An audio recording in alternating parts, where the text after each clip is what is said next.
Professor E.K. Wallace aja na konya e ha say prof Ghana for Kwadwo prof GH Kwadwo na bibia boko. That's right.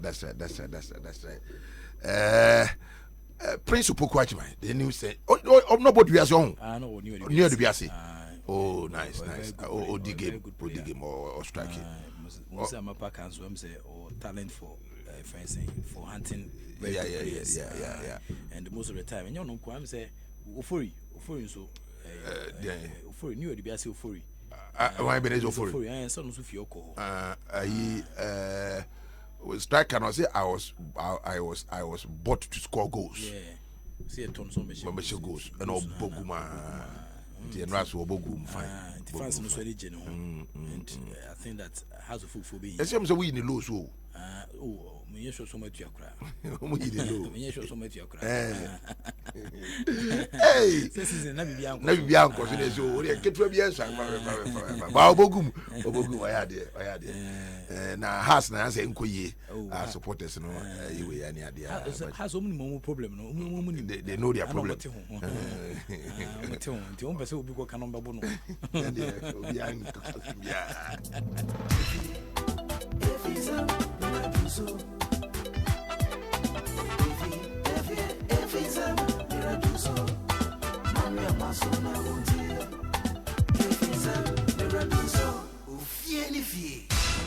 Oviani Fian Pagana Mama Deshima Mobia Kwaba Kesibian Sunday Asempa 94.7 FM. So we are the first Monday of the year. And yes, I think Kunyaden Kumono 18 Sabro Wakana Kudiemu, a Fisem, and yes, Kunya Edebro Medin the Enoch, Kwesi, Walanyo, Wallace, a good year catch bacope, the only nomenclature the professor's degree in sports, the Al Regina Wallace, and the Messin Kunyabu near the Sanchez on Quitiba. Hard working Sergio Manucho, the Pipian voices in their Bremi, and a face Bernard Padibutri, and a social media pape. HD APPT they are to Facebook so okwa Asempa 94.7 Fabun Sampan Komunuma de Eric Esidu Bodi wa Imota Kwameja Kwa Champon right Rafael Aminyon and Afi Philip 2 AK47 the gunshot man Obi Pima Mr. Ben Papa Maestro ewa ha and Afi Ghana for Kwadwo a while ago my introduction o de wani chima Samuel Kwadade Rinchi multimedia sports director ba ko double as the programs director the Asempa 94.7 FM Quensta K on mpem founder kan wo Pima Ura Kenan chief operations director Katie Kwashum and Adwumai any day omunada and the almost aton sanye so and Edward no pay near Techraboa and media will cancel Sempa and Saka Ejao. Yes, just Ghana Football Association Trinity Offense GFA one Akachidia Edwin Simeon Okraku Papa O can Abako Series and Nema Asia Kosa 1971 share so by Pinia Wono or Kobe say a year 49 years and something. Now get Konichi Rest and Nema City dia Ghana Football Association no and a CCNO Abe President Fufra Ukitem since October 2019 and about Payback said the Break CDC in so now a former sports journalist now feel so executive chairman of Dreams Football Club Nanwa Daukase or resign there but still stay Kuma Uguso Elbow Chuma de Puama Nema Etiakui and open one Western the Mexico so Blasters Chelsea FC player by Quefense Babara man any player no so Uguso Managino or several various committees so our Ghana Football Association for Kachia Western Nema Asia Koso pay boy Chuma Pa Okitabaches degree from University of Ghana and I feel so called training who as a journalist from the Ghana Institute of Journalism receiving an MBA from University of Liverpool and I feel so whilst I know to UK no with him Sampa no instructions ne marketing you may be and hospitality tourism management in a Papa Eddie Market Nepa or establish Coast Club Bako our Western Mexico so Shooting Stars FC and no Abre no the best 17 years at him Sampa body Papa Eddie 3 year power bomb and Nemetan Sanquez Abreno now with him Sampa Jawara Babies Coast Club and so and also the boy Juma de Moma from 1996 to 1999 he was a presenter our present to Radio Universal 105.7 FM our campus radio University of Ghana Legon and I feel so the need fence actually my United for Kachi or boy Juma Moma's public relation officer and I feel so do any more tema and then share so one of the outings and Papai public relations department no boy Juma Ministry of Youth and Sports and also 1997 to 1998 more now boy Juma the Mom sports editor at the Groove FM and also Mafobeka 1998 to 1999 more now Ogusu boy Juma between 1999 and 2000 more now a deputy sports editor at the Network Broadcasting Limited owners of Radio Good now boy Juma ho and I feel say Juma at the sports marketing companies be UK and Israel share so no now I feel so can communication and marketing at the Accra Fuka papa was said the market in a pen 2006 2007 more and I feel so here and Mexico administrative manager at the Ghana League Club Association Galka and also from 2008 to 2010 and obey general manager for Wasaman FC in 2011 we ne papa and Koma and he what the name soon can casa de chedeche and obey PM as a Ghana Football Association president Nanwada na papa yi edene nkomo etian saba se national team so ke kwani chirima fi James Akwasi apia so ekoni deputy Charles Kwabena kono siki akono so no we dissolve no eno pa wa Black Queens Messi tegukwaku we dissolve om eno pa wa akoma Black Metro so Owura Tanko Ibrahim ne na be de chirefo na we dissolve omotenka team no ana afen so kwani uhwemu a ya pra kuni adwuma o national under 20 Evans Aduti Black Medins onu so ni adwuma ho Yusuf Bazigi Black Princess omi na adwuma bom ana afem gide passe Sambo Bodu under 15 coach and center omoton from no na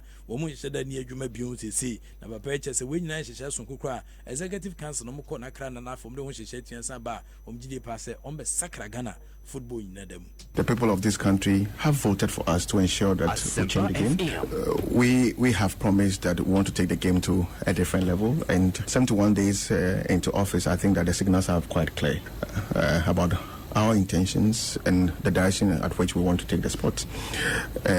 We announced a change in direction for all our national teams, technical-wise. Unfortunately, people are speaking about only one of our national teams, the Black Stars. For me, the most important national team is not really the Black Stars.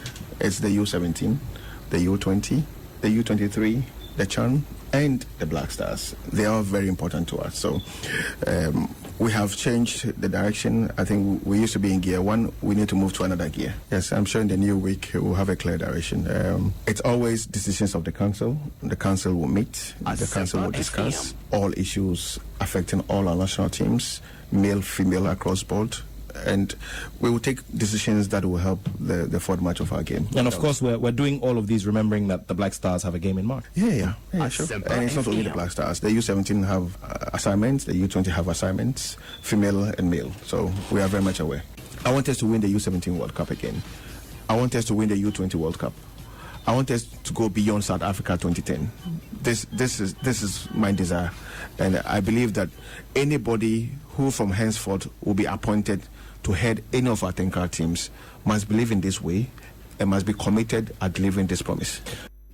Kurt Edwin Simon Okaku, Ghana Football Association President for and attending council didn't come 18 Saturday and National Under 17 of the Musako winning World Cup under 20 some Kwaji World Cup under 23 and our Faber Blasters under 20 no bia ewa sudi ntisi tunsa the fair coach for person who san pasudi no asasa e dia mamu dwumadi amba bedino yesa komu bion ema pedi no komo kakra twense ja say nei o hwe na chiri kwan dia tim sampa Ghana League no ya dia ba kweda na koma pono so pa but Ghana League no ya bo week 1 bi sabira manfo hu TV so and afia bo week 2 and so hu TV so obeti agise bi Asempa FM and the whole Ghana the live commentary netian saba na fe wanya a pictorial evidence of what is happening verbally amanyama etian sa kwedi ama san hihye mu and papa iche say answer ne be week 3 mu no ogide pass benya TV coverage. The Football Association is very much committed into giving access to everybody in this country and beyond to consume our game, because clearly if we want our league to be the best in the country, it must have the best of media attention and media coverage. And in arriving at that position,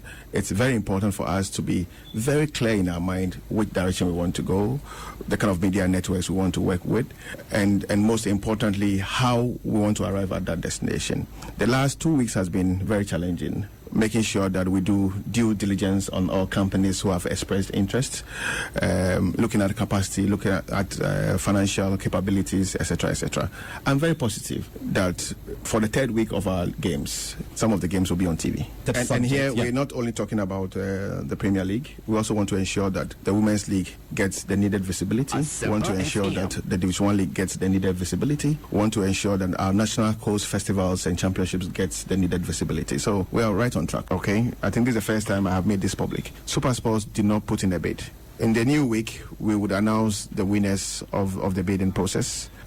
We're looking at capacity. We're looking at the quantum of money that is available to the Football Association via this partnership. We're looking at how many cameras, capacity in terms of capacity across board, i.e. cameras, reach, etc. Okay, we don't want a situation where some league venues are never visited by our TV rights holder, okay, as we experienced in the time past.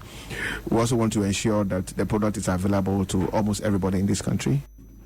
We enen koma ket Edwin Simon Okaku Ghana Football Association President Fufro wodi eja na Tanel Ato citizen ato e Joy FM so nano memeda na san komo twetwe tim san to fema tim sampa na eni ka batenei wodi wani kira class sports so kohwe match tim sampa scoreboard no se battery na shem kura bezi sabiri nya bi ntoye adum eno pon a ukọ urina na se e washrooms na ni na tutuma tim sampa wo fi echichi ne benche de o mani kire mu e wo stadium ho so mo kohwe match no tim sampa ayise bia ukọ afi sabiri ko kita kuraba ana betimi akwadwon so ede agum na afewia wakotu agu fie na we na era wosem kese pa to Ghana kudie no enche bia ka less than 5 days say bebo division 1 league no kroma clubs ni wo mo sa kom se kebi so mo san kan skanie eno pa wa club license so be sabiri no wo mo kon inspection with division 1 fo nyina ka chi wie enti be siden ene dey ye kasa club wa yi na fina group ma so a obegia tum wo sana chane se course division 1 clubs no awon se sie utimi sampa kwa na ekọ na chi e won hyehyɛ wodo a wo mo eguso ede epempem so no ba ni nyina mu no wo mo HS General Secretary of the Ghana Football Association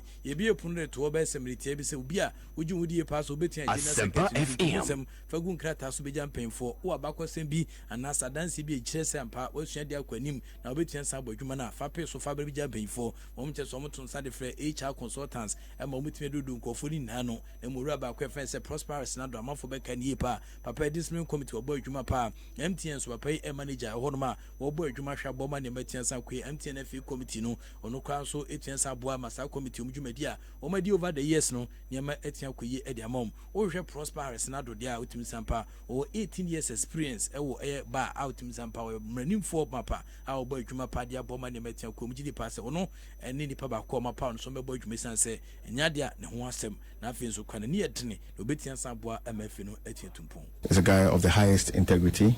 He knows the business of the game. He is 18 years plus at the bar. He's very passionate, and beyond this, he is very, very strict and serious with his job. And this is exactly the kind of person I need. This is exactly the kind of person the FA needs at this challenging period of our time. He's very honest. He's very, very firm. He's a team player, and I'm glad that his quality showed throughout the process leading to his engagement. What I preached throughout the campaign period was a promise to set up an efficient secretariat, for which reason we needed somebody with the quality that we find in Lawyer Prosper Harrison Addo. We need a secretariat that will meet our people, our immediate clients at the point of their needs. Our clients are club owners, club officials, club executives, corporate Ghana, the media, etc. And you want to create an environment that is welcoming, an environment that is business-oriented, an environment that will have a listening ear, and an environment that will ensure that our repositioning agenda is held in high esteem. And this is what we expect from the new leadership of the Secretariat. Ket Edwin Simon Okaku Ghana Football Association President Nathan and Kase Odi Abasbodie Ede Emma Prosperous na do manim for over 18 years ba na afi ohwese ne Mexico so nipa ba kwa team sample nim homa na afi so kosa pedwuma hard worker Ede ma Ghana Football Association for passionate about football and inti an oja ni dibere ho se manager wa MTN na odi na etian sa chire mu General Secretary dibere na beboa Emma Ghana gudie so etian sa tumpo no nkomo ana papa so edi jan yenko Ghana Premier League na hwe toso no akensie kese no so top family dia channel so mamse na no fiada ana brantie ba kwa ne din ene Panayotis Papadopoulos wono ana poso atedi kan sabre na Lagos cities wo mo ne kuma se krobia Asante Kotoko Prince Medu Katare Pambo Bubuko no ana dia kensi ne tintam so ene ntia brantie ne din ene Panayotis Papadopoulos oposo atena ba ko no less than 50 minutes na mafoni say Lagos city o makrafi ene Kotoko Madu fudu fo mawie anche bia ana Augustine Okan oposo atena ne ba ko na fi Emmanuel Jamfi ehye Brace oposo 2 goals esade kan team sampa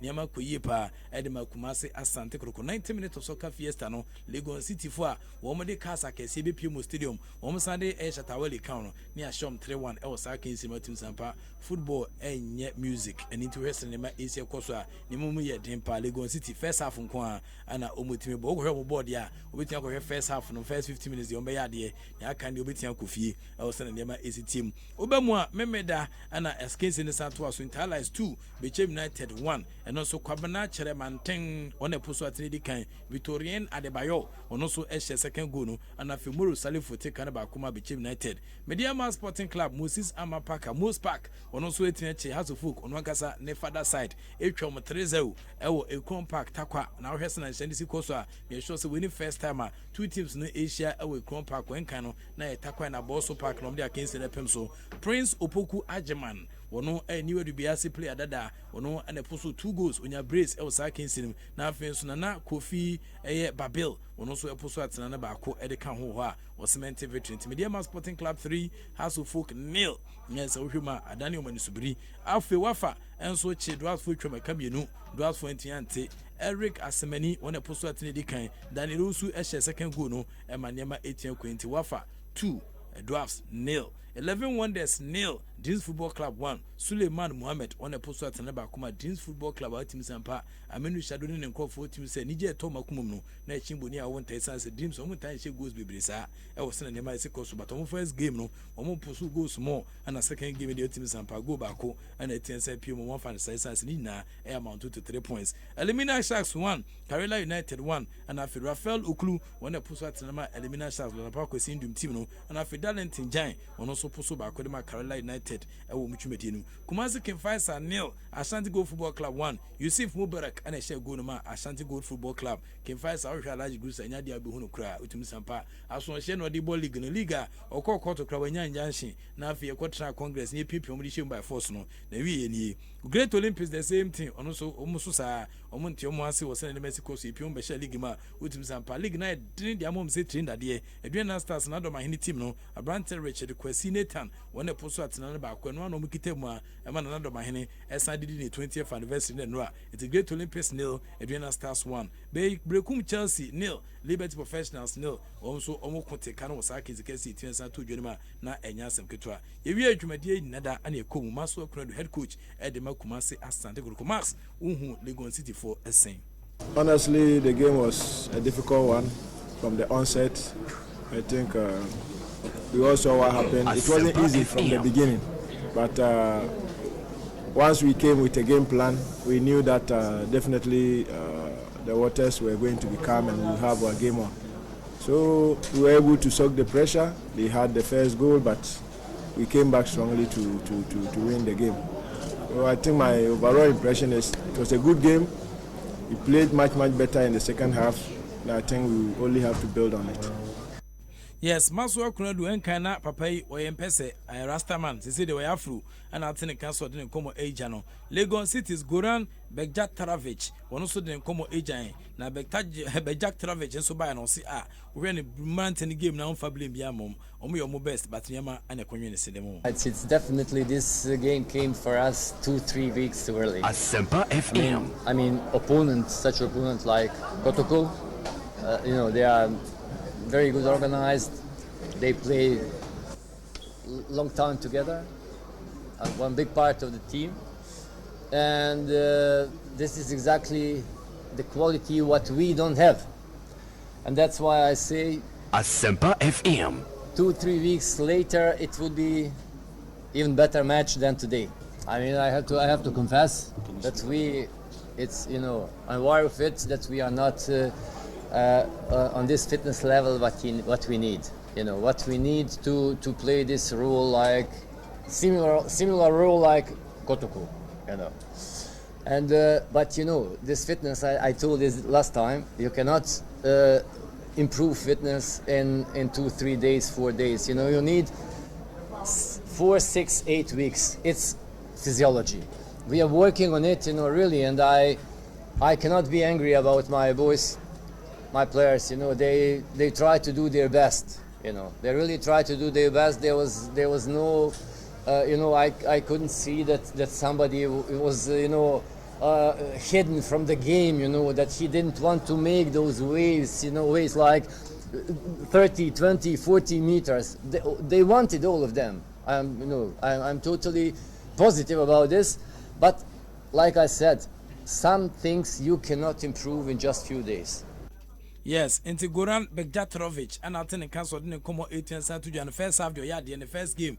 Our Liberty for catching team Sampa first half no Ayunkunya into a first half coach out to Sampa second half there. And not also crowd bought tatters information and every and so and Nadia Niama 18 to ye Ediama Goran Begjatrovic. I want to media Augusudim Legon City only a first half team. Oh, how much you can second half there. Ombe Mass into Betia Betty first half win Ediama Legon City anytime be a bishop mubia but Nia Canada and Nadia between Asempa Ehono. As I can each day ma nature say AWO Tando Port Tando and in the Ankasa no and the Diana Stars Ukita team nim and also Enya 1-0 over Great Olympics for also Eddie Congress in Bira Air League nim na Ninkomo Suni. Never will people respect Adriana. You know, forward and back, they keep talking. Adriana has no team. Asempa FM. But there's a saying that if the woman stays longer in the bathhouse, that means that she's preparing herself very well. And that is how we want to take everybody by storm.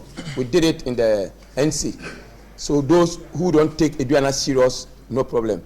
Tactically, we were stronger than Olympics because they did not even know that they were going to come into the league and they were brought on board. Now you notice that they quickly made some signings. And these are very wonderful players, experienced players who on a good day can do whatever they want to do with the ball, but they don't have the strength to continue. And with our scout, the advice after their game against Ash Gold, we decided to keep the ball to ourselves and then open up to them, and you notice what happened. In the second half, we decided not to come at all. Let them exhaust the little strength that they have, and then we tell them that we are stronger than them. And yes, indeed, that is what we did. Tactically, we brought on the energetic guy, and he finished the game for us. They were lucky. If there was time, would have killed them all. Yes, in the Roma, Adriana Stars coach and out Oyo Bono say Camere Sauman, Comasa, more a goose, Emma Musampa, Umjom Sopa. But a Comuno, George Kofiono, and a Koba say a coach near my Jabu Kuno 3 days to the start of the league, no, or Beji, SR this way, Edison Sesso, no one said to Musampa, or Fat this one, Kagi to Olympus, this one Casiepa, and George Kofi, Wabefa, Adiatono so. Highly uncompromising, very dicey game. No, full of exchanges, but I think we were the better side. Asempa FM. We played better than Adriana, taking the 3 thirds of the field into consideration, from the defensive third to the middle third, attacking third. But we couldn't finish. We had some decent chances which we should have buried. Unfortunately, we couldn't find the back of the net, and I think that is why we lost. But I think it was terrible. It was terrible, to be honest with you. Officiating was terrible. Yes, we George Kofi and all the sound come 18 said Adriana Stars and complaining of officiating. Almost the one started this year Olympics no. Almost officiating was terrible. Nkahwan and MBD matches and Famamo. I was sending them easier course move back. One family referee similar next time. Yakomo Media Sporting Club na chair full chom 3-0 and also wrestling and Nema easier course on the next Sambo Bodu head coach Edema Media Sporting Club Moses Amapaka ni team no omujinoman so brutal a cowboy party team Sampa fluid football classical display of talent and a who players see academy Adriana Stars and say omoye Sambo Bodu boy nkomwe. I'm not surprised about the scoreline because I know that definitely our score has, but such a good match. It's quite unfortunate that we squandered some chances. And you cannot handle the ball to, let's say, 15 minutes. Definitely, you play about 10 minutes, the opponent will come in. So the moment the opponent comes in, they need to tame them and guide them so that they won't penetrate and get opportunity to score you. That's what you saw. That was the nature of the game. Sometimes when you were down, you try to come up, but we have to sit back and wait for them so that when you get any opportunity, we used to eliminate them. Yes, into some board head coach Mama Diama, when no as a watch at him some fans, Nania G. Our Takwa, the dead so be baby, some catcher was a weekend, Takwa bed, man can't chose a Takwa bed and Tiko Takwa, oh baby qua, Kotakwa, Wanko, or say an Afawachi, here would send the Mexico Sono. A co Moabuno, and I feel Poku Ajman, or no, and a Poswatano, Osaki is a case it turns out to your share 2 goals. Now Poku Ajman, formerly knew the Biasi Priano, no Poku, and so Cheresan and Mexico the man. Odibiasi and I also go and check my records in Odibiasi. Yeah, me and my lady go king. So Asempa FM. And I'm the local black star, and I'm sorry, the team or Mediama. We want to go to the next level. So my bad next level, I have to improve. I mean that Mr. Ama Moses Paka say when I near the home he striker to say me so my Mrs. goes kakaka and I did it so maybe at that management coaches any especially Abu Sada to me a jam in my there bar me there some company. Yes, Intino, Pukwa Jimai, and I'll send a castle in Como 18 Satu Josin, a Sibo Vidia, Kodiama, the manager, Abdul Salam Yakubu, our piano, the man, Musisama Park and Adam for Seji, Nafana Kobo League, and then Seni, Ogusu, Shani Mamma Funson, and Yama ACL Kosono. Yakomono, Edward Ni Odum, caretaker coach, Edema Accra House of Fukutum San Paulo, and Tokwa Funono, only Jumedia, Obeji, Editan and Yasin. I think we lost concentration in the first minute when our opponent had the corner kick. I think that goal bring us down small. That goal equalized us small. But I think our boys came back. But Mediama were very physical and they were dropping all the balls behind our back. And I think that's warriors. Mediama were more aggressive than us. Coach, the supporters are saying the work is too big. How do you justify that? I mean, I've coached for 30 years. I've coached for team, not now. I'm not new in the game. It's not big than me. It's about organization. We have to organize for our next game. Interesting, Nema ACL Kosra, Edward Ni Odum, or a developer, a coaching team for 30 years. 30 years experience in coaching. With him some pair driving on your accident that, but this time not for the accident. And then name a train on. Has a folk. A more accident, a coaching career. It's Mr.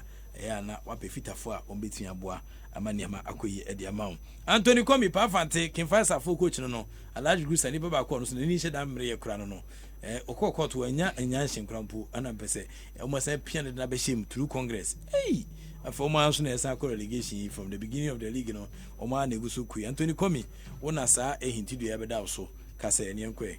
I think we didn't take our chances in the first half. Because of scoring chance to score, but we couldn't take the chances.